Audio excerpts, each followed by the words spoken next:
OBS, I can do both at once. Put it into current slide. And we're at Glenshee. So, I'll have to edit that bit out. So, in my notes here, I've got Glenshee as being the first of all the Scottish ski areas to have proper uplift installed, because of the fact it had a T-bar as opposed to a rope lift or something that was homemade. But only opened as a company and a ski resort in 1962, making it a third of ski resorts to open in Scotland after Glencoe and then Cairngorm. It is often referred as the Three Valleys ski area, which you can see from the map, and the way that it has the road going through the first valley to the west, and then another valley which has actually quite a very limited altitude drop from the mountains either side of it, and then the third valley which is quite deep. And in the centre of the resort it contains a lot of easy blues and easy greens runs and short pummel lifts for beginners, while to the far east and the far west lies the mountains of Glassmoor and Cairnwell, which are popular with advanced skiers. It succeeds as having good skiing, but relies on the road being snowploughed, and it fails to function really as a destination during the summer months, leaving the business heavily reliant on the winter season. In the summer, the Cairnwell chairlift is open for sightseers and the occasional walker and mountain biker. The location would be well suited for a zip line or mountain coaster running from one peak to the next. Personally, in terms of how it scores from 1 to 5, I feel it does not so well as in terms of ease of access, not so well in terms of accommodation, but very good for beginners, very good for intermediates, okay for advanced people because there is some advanced terrain, quite a bit of off-piste. Doesn't do that well I think for on-site catering because of the state of the toilets, unfortunately. Fairly good views. It's got quite an interesting landscape, I think, on the Cairnwell side. Some really interesting terrain in the sense of there's a gully which you can ski down. Summer offerings I've already discussed aren't that great at the moment, but there's certainly potential there. In terms of uplift capacity, it has the most of any Scottish resort, 18,700 people per hour. And I guess with 3 chairlifts it's reasonably comfortable. The customer service is pretty damn good, and they like to post a lot on Facebook, which is good. And the Cairnwell side and Glassmoor is pretty snowsure, which is great. As you can see, the piste map has changed from the early 2000s to 2020 when it was revamped, and they decided to split it up between 2 different maps, which I think kind of works a bit better, but it does make the runs around Sunnyside look really, really puny, and I guess it's not to scale. That was the overview again.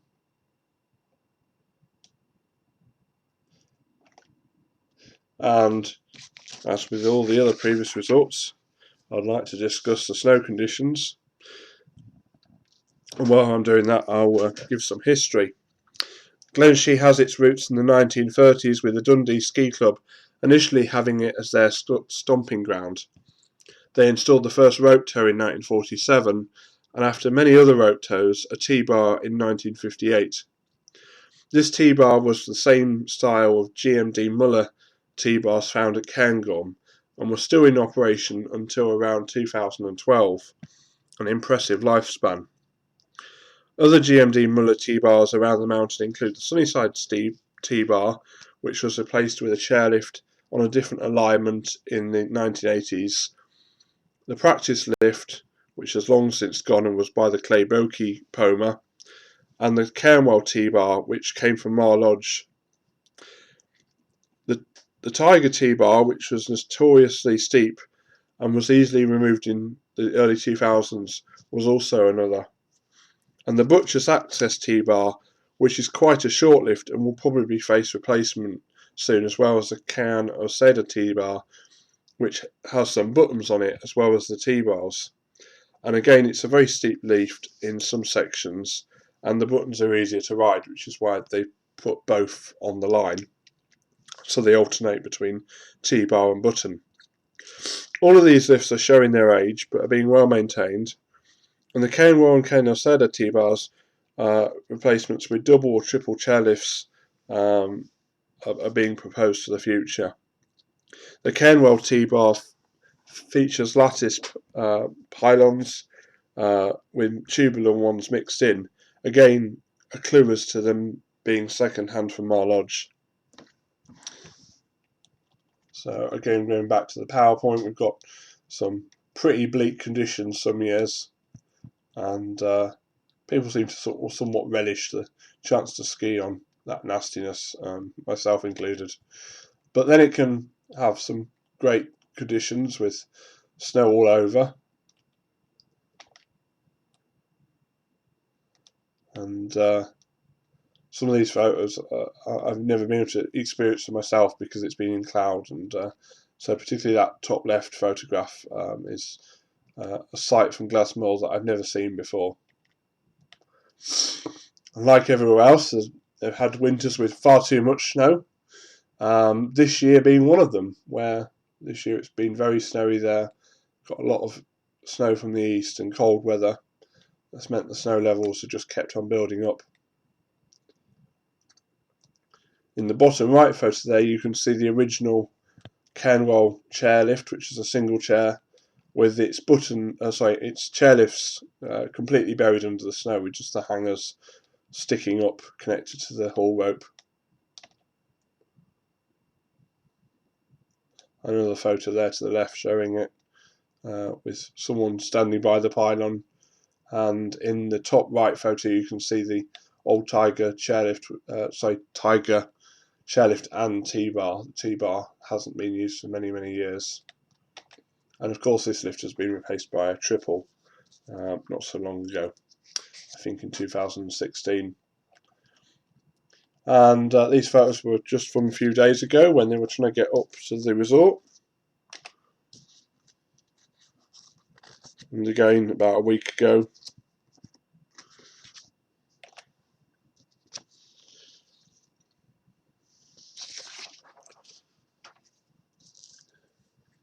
These are the first iteration or first phase of snowmaking at Cairngorm. It started with about 6 Sufag Power Plus guns, which you can see in the top left and top centre photograph, and then got a couple compact power guns, again from Sufag, which are quite a bit more advanced with lots of settings on them. The other guns just simply ran either on or off, and that was it. And they have quite a good system already in place since the 90s of power and water outlets along the Clay Bokey run and around the central area of the Cairnwell Cafe, where loads of runs join together and where it's always felt that there's been a need for snowmaking. Ironically, the whole area is prone to getting better snow than the sunny side, and that's actually why they put the snowmaking there. It's not because they get bad snow, it's because they get good snow there, and the chance to put the snow cannons there mean that they can actually top up the amount of snow as and when needed. In the bottom right there, you can see a photo from a Highland SIE snow gun, which was trialled around about 2009 to 2010. And so that was shipped over from America, and I don't quite know why they got it, because it's a bit of a primitive design really, and it never really worked out. So I think they sold that to someone. But more recently, they've invested more in snowmaking. They got a T40 back around 2015, a TF10 last year, and then more recently they've gone and bought another 3 TF10s and another T40. So they've got a number of modern snow cannons alongside their old stock now to help produce snow, particularly around the Dink Dink Poma and the Plastic Slope Poma, where a beginner's areas, just because that's the lowest lying part of the resort and often doesn't get the snow drifting there like other areas do.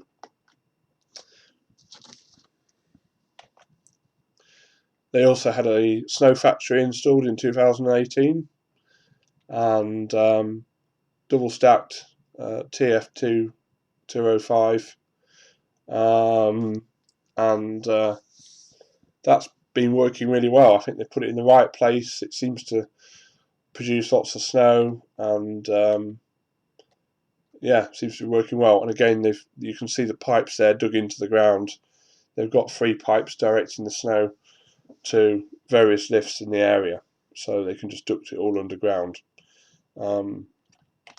which is a significant improvement upon the other resorts where all the snow piping is sort of laid along the fences. But nonetheless, you can see that they're using extensions there in that right photograph to move the snow where it's needed. And here's kind of what it looks like at the start of the season, or if it's been a bit of a mild period. So clearly it makes a massive improvement, and beginners don't care how much terrain they get. As long as they get a bit of terrain, they're happy. There have been talks about using the water from a loch that's to the west of the Cairnwell called Loch Vertreiken, and I'm probably pronouncing that wrong, but it's a huge loch that during the winter is pretty much always full, and the water just gradually leaks out through the land. I don't think there's an actual outlet for it. Because it's so big, it's always been considered a potential place to get water from, because it's kind of near to the ski area. It would always refill, and for the snowmaking systems at the size of Glencoe, a natural lake or loch that size would be completely adequate. I just want to show you a bit of some photos of the lift maintenance and their way of putting snow fencing in. So they've got a tracked vehicle that they own with a dumper truck bed on the back that's used to carry the posts, and that can put hammer drive posts into the ground. Quite different to Nevis Rangers' approach, where they took in a piston bully, mounted an excavator on top of the piston bully, and then put a post hammer on the excavator. So this is much more of a purpose-built machine, and they like to look after the lifts, and the way that they tend to do that is they renovate one lift each year out of the 16 odd Poma lifts. They take the thing apart, have it shipped away for regalvanisation, and then fit new bearings to it, new sheaves, and then bring it back and reinstall it. And that seems to be working out really well for them, because it will keep those lifts in service for a long, long time to come. They also tend to recast the pylons as well, or the pylon foundations, to keep them in good nick. Often it's just a simple form around the foundation, new concrete inside of it, and then they put the earth back. And again, here's some where they're taking apart a lift before it gets sent away, and then putting it back together again.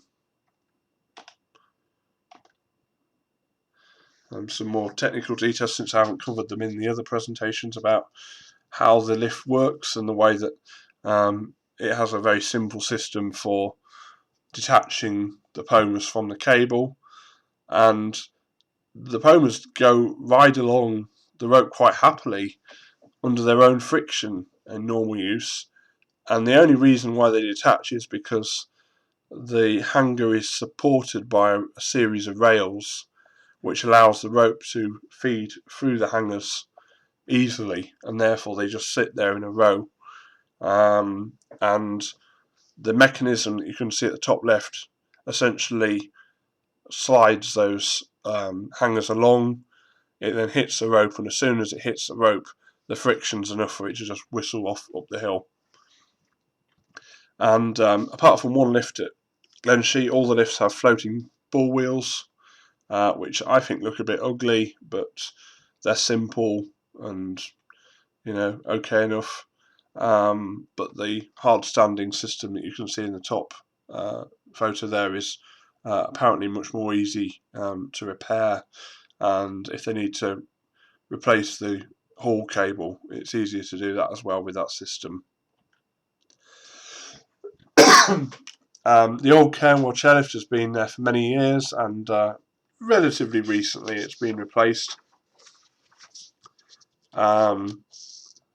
The original lift, I've never been able to find out who made it, but it has a very similar form factor to the original access lift at Glencoe, and to a certain extent even the Cliffhanger, though this lift has its tensioning done at the lower level, and thus it's quite likely that GMD Muller built this lift. Originally the whole upper station was enclosed in a building, but storms have taken its toll on that building over the years, and towards the last few years of its life the building was completely removed, along with the nearby T-bar, because it was just easier, because people were getting up there to find snowdrifts mixed in with planks of wood, and removing that wasn't easy. But it served well, and the real reason for replacing it was the queues, and it only moved 360 people up the mountain every hour, which is ridiculously low. So there's always a queue for that lift in good weather. They started demolishing it the season before, and pretty much as soon as April came along they started taking away the building that surrounded it, revealing the motor, engine, backup engine and gearbox for it, and the same sort of rail systems that GMD have always used for the tensioning. And you can even see they put up a portable cabin for it for the last winter of operation.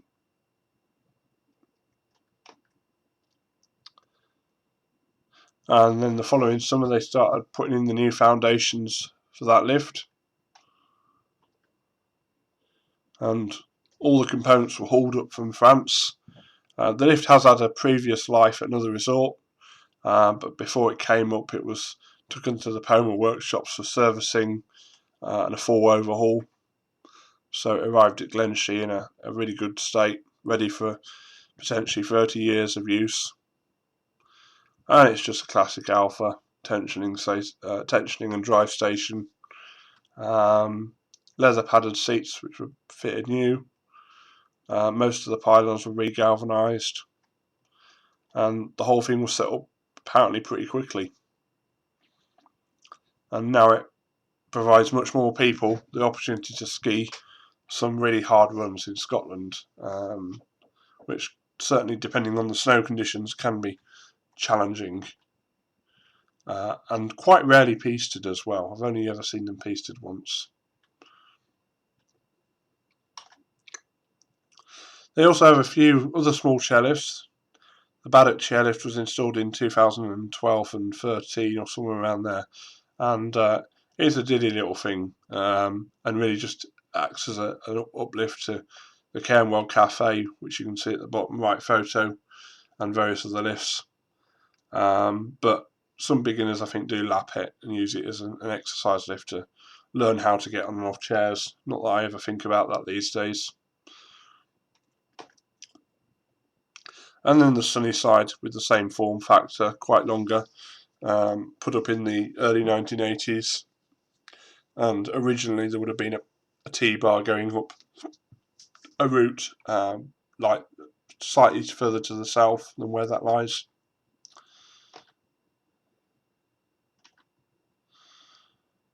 The original lift at Glenshee that was like a proper lift was the Mille d'Or T-bar, and it was the oldest lift on the resort until 2011 when it was retired.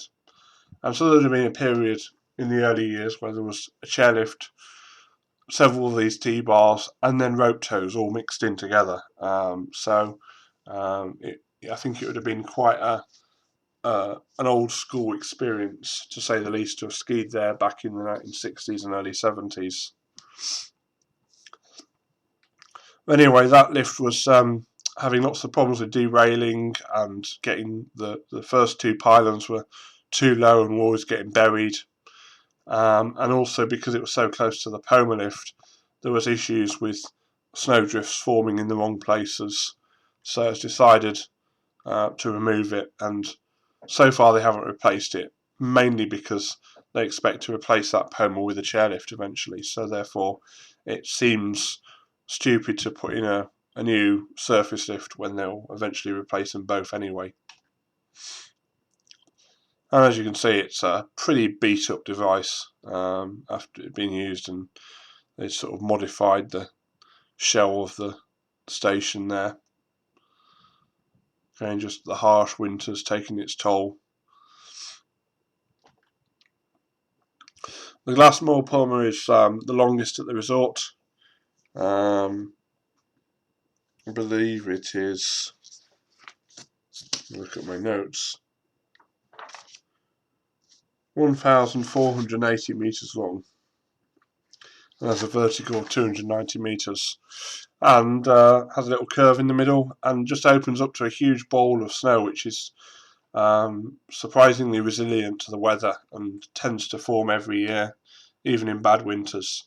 And so it's been suggested that a road has been built up that third valley to serve that area, so that it's not dependent on the other slopes as connectors. But yeah, that's yet to be built, and I don't think it ever will be, because I think it's more likely they'll build a series of chairlifts over. Again, some amazing areas, and it's also home to a nature reserve, which is the area that you can see in the dark blue in the bottom left photo. That whole area is out of bounds, and while some people think it's because of avalanche risk, it kind of is, but it's also that there's a whole segment where there was an agreement made that they could build the Glassmore Poma, but they had to not allow skiing in that corner, that zone, because of wildlife that lives there winter and summer. But yeah, I have actually accidentally skied over it on cross-country skis in the middle of fog. It wasn't my fault. So yeah, and you can see there's all these lifts together at the bottom, and there's a building in the middle with the generator in it. So all the lifts at Glenshee are powered by generators. They've never been connected to the mains power. There's just unfortunately no mains power cable anywhere near. So diesel generators it's been all the way through from the 1950s. There's some historic photos of the old chairlift in action. Also of the plastic slope Poma and its actual original plastic slope. And plastic slopes have been a bit of an interesting thing in Scotland because a lot of them have never proved to have lasted too long. Many reasons for it include that the moss always wants to try and grow through it, even if plastic is put down underneath. They get moss on top of them that naturally falls on top of them. Leaves, dirt, piston bully machines tend to rip it up if the tracks get too close to it. And so, like a lot of them, this slope only existed for a short time before being replaced with just normal grass seed. The Devil's Elbow was part of the original road up to Glenshee, and quite why it was put in is not exactly obvious, because now the road takes a much easier route up the mountain. But originally it had a zigzag going up the mountain, and a corner so steep that the passengers were told to leave the bus, walk up the road, and the bus would pick them back up at the top, because it was just too much weight for the bus to carry. And there's another photo from another angle of it, with people desperately trying to scrape the ice off the road. And some more photos there. That one is the original Sunnyside T-bar in the bottom left, and the photo to the top right there shows it from another angle with the original base buildings there. The main building in the centre is still there in one form or another. and I've got some videos to show you now.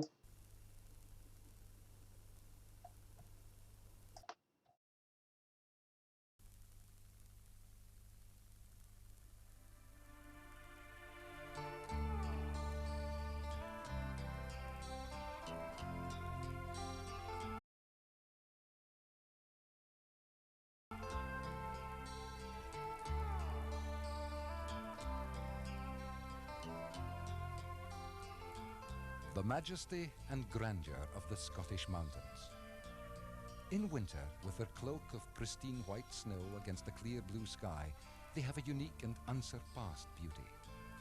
These are the Grampian Mountains, and this is Glenshee, the setting for a very special kind of Highland fling.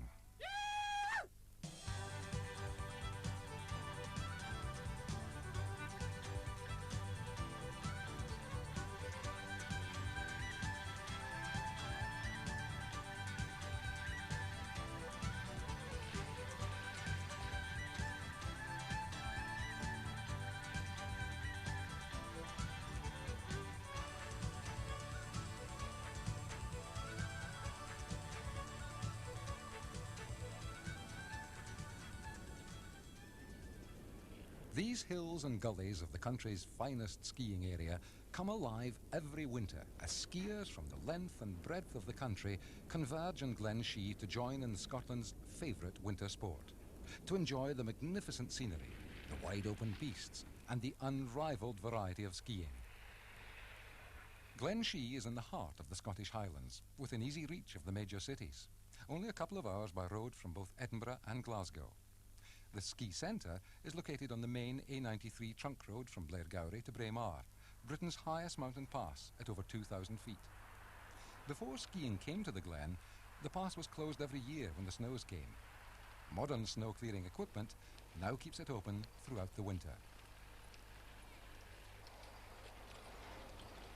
Skiing at Glenshee is literally from the roadside, with free parking for 1,400 cars and 50 coaches, right in the middle of the lift system. For thousands of skiers every year, this is their mecca. They come to enjoy the thrills and spills of skiing at Scotland's premier ski resort. A centre of skiing excellence which provides for skiers of all ages and standards, from shaky beginners to mogul bashers, from budding racers to family groups. Beginners, intermediates and advanced skiers alike are all very much at home in Glenshee.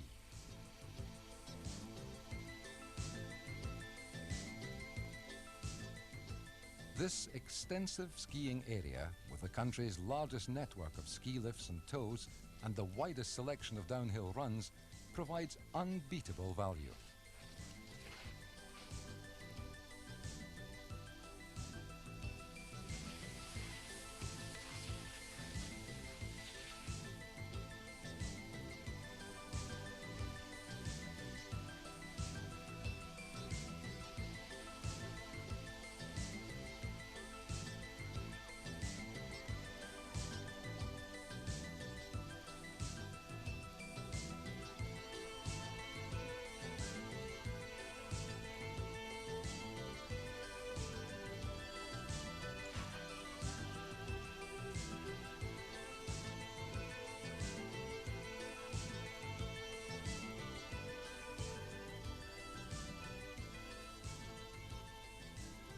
"800 hectares of some of the country's finest skiing terrain stretching for over 3 miles end to end.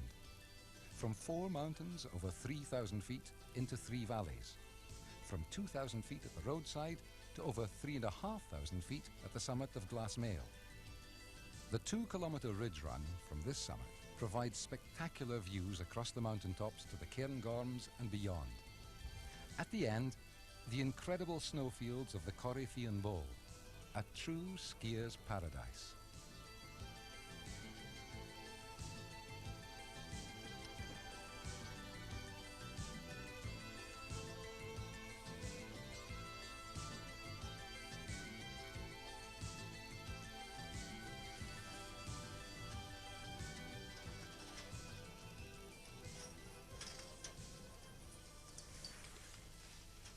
Skiers at Glenshee have the choice of 26 lifts and tows, serving all the runs throughout the resort.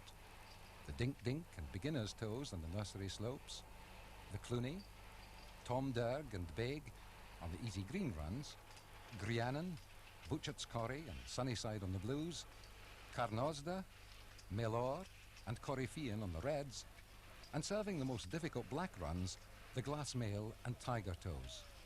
With a capacity of over 18,000 skiers per hour, the 14 kilometres of uplift services 40 kilometres of downhill runs. Whoops! Oh dear. There is, of course, a knack to riding the tows, and it can take a wee bit of practice. But don't despair. You can always take a chair. The chairlifts at Glenshee provide a relaxing alternative to the surface tows, a chance to rest your weary legs. As you float majestically over your fellow skiers, there's a chance to take in the ever-changing views across the ski slopes, to see the runs from a different perspective, and perhaps to plan your next skiing conquest. An effortless journey leaving you relaxed and refreshed to tackle your next choice of terrain. Riding the chairs is simplicity itself, but there are a couple of pointers worth bearing in mind. Bringing both skis with you is a definite advantage. And timing is all important.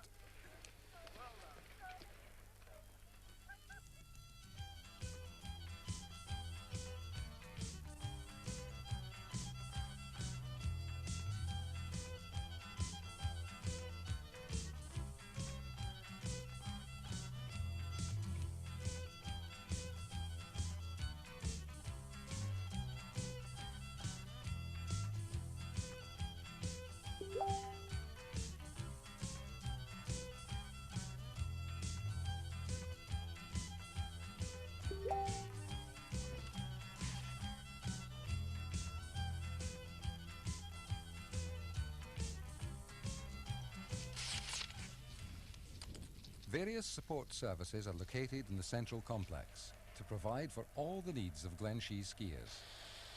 Everything required for an enjoyable and safe day's skiing is available here, right next to the main car parks.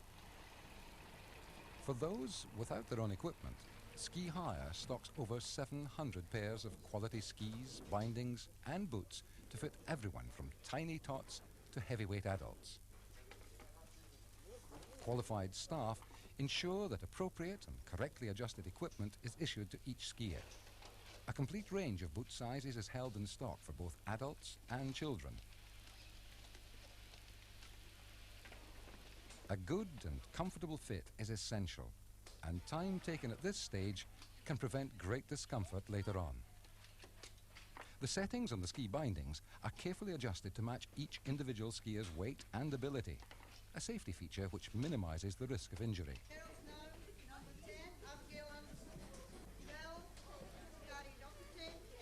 Ski Hire not only deals with the requirements of individuals, but also prides itself on its ability to cope efficiently with organised groups, both large and small.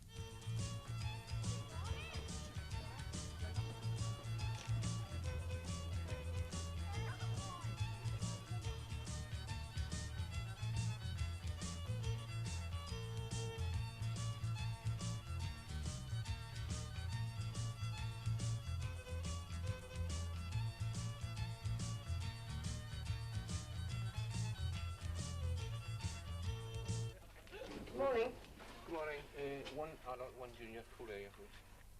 A lift ticket is needed by all except total beginners, and Glenshee offers a wide range of options: weekly, daily, half-day or season, full area or limited. You can use the nursery toe at the bottom, then the plastic, go up Butchert's Axis Pommer, ski Butchert's T-bar, and then there's all... Whatever your standard of skiing, there's always something to be gained by taking lessons. Right, okay, so this old film just sort of continues, and it becomes less and less relevant. So the next video was filmed when I went up there and got some skiing done, and then that's the end of this presentation. Thank you for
So, I hope you enjoyed that, and the last part of the series will be the Glenshee Ski Centre, and then another part of the series will be other things like Glenshee Ski Centre, which is a bit off topic, along with Lava Hills, and then I'll look at some of the ski resorts in Austria that I find interesting.